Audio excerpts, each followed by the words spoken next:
Hey, welcome back.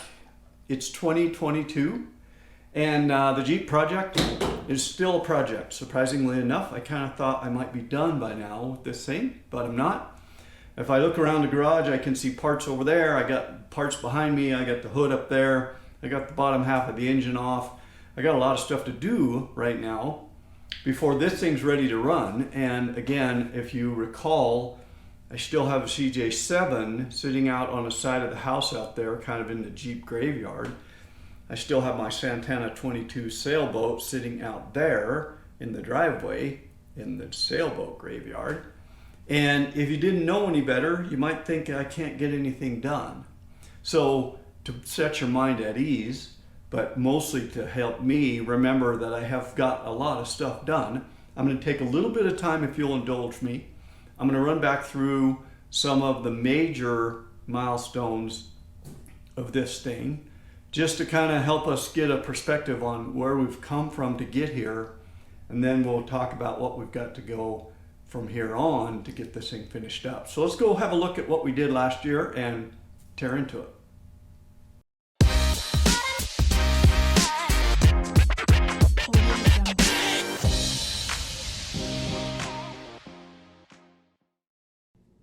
Okay, well, it could be argued that this thing didn't look all that bad as long as you were standing far enough away from it. But if you got up close, you could start to see the real eyesore issues that were sticking out. There was some Bondo slapped on the body at some point in time. The fenders had some issues. The wiring harness hadn't been completed by me as I started working on it. And there were some spots where the rust was right through the whole body. So the common theme as we lifted the tub off was lots of oil all over the place, and where there wasn't oil, there was rust. But we took the grinder and the wire wheel to it, and lots of primer later, we started to kind of whip the frame into shape.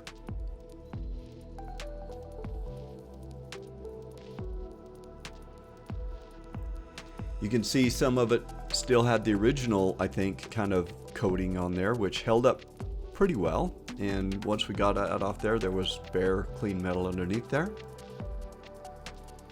And once we got some paint on, it didn't look too bad.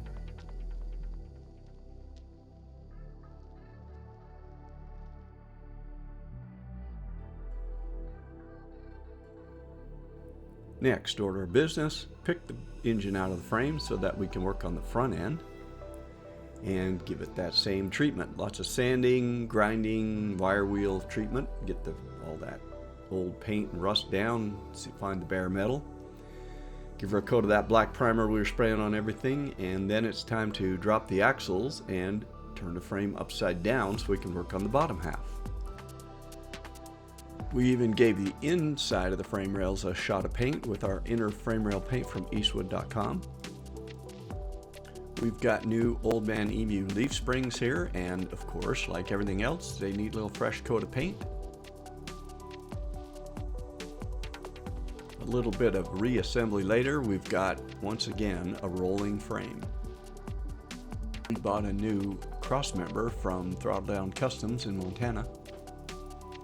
Okay, and the next step was to drag out the credit card, light that thing up for a little while, and get some delivery trucks rolling. First one delivered some new wheels and tires, gotta have those. And the next one brought our brand new tub from the guys at Willy's Overland.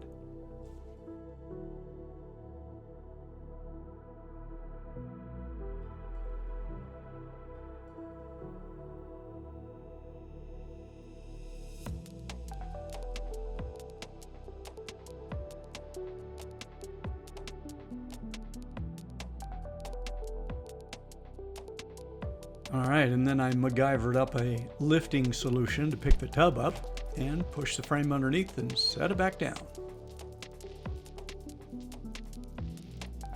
All right, well, this tub had a few spots that were gonna drive me nuts.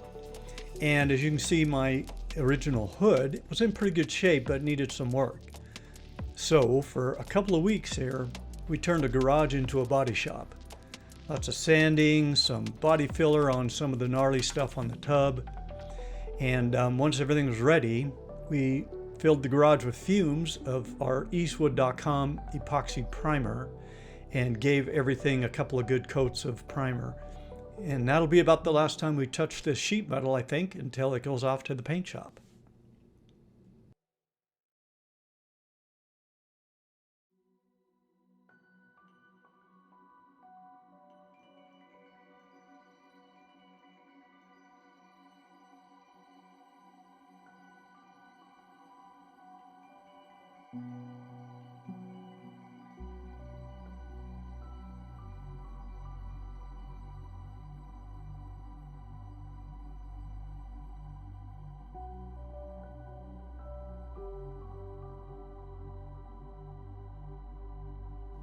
When we put our power steering box back into the frame, we used a super stout new bracket from Throttle Down Customs, and with our old bracket here that went over to the other side of the frame, that thing's not going anywhere.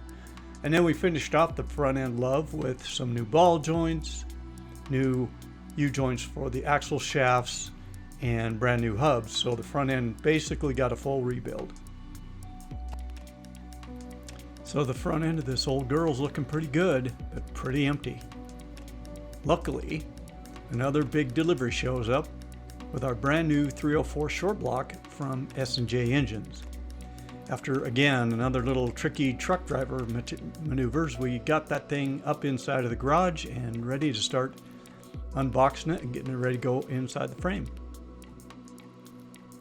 Well, we chose original AMC blue for the block, and again sprang out the credit card and bought a new fuel injection system from Edelbrock, new valve covers, and some ceramic coated headers go on that beauty.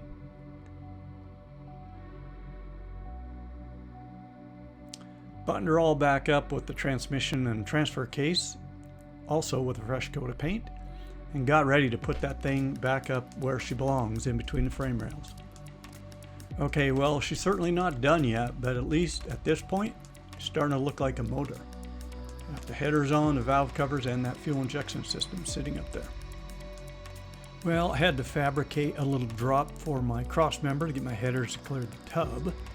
And then while I was in fabrication mode, I built a little bracket for my fuel injection high volume pump, electric fuel pump, that was supposed to be low and close to the tank. So I put it right on the side of the tank bracket. So that's pretty much how far we got in 2021. Not exactly as far along as I maybe thought I would be, but all in all, with the amount of work that's gone into this thing and the fact that I do still have a day job, I think we're doing okay. So stick with me and we'll get this project done, but it's going to be sometime in 2022.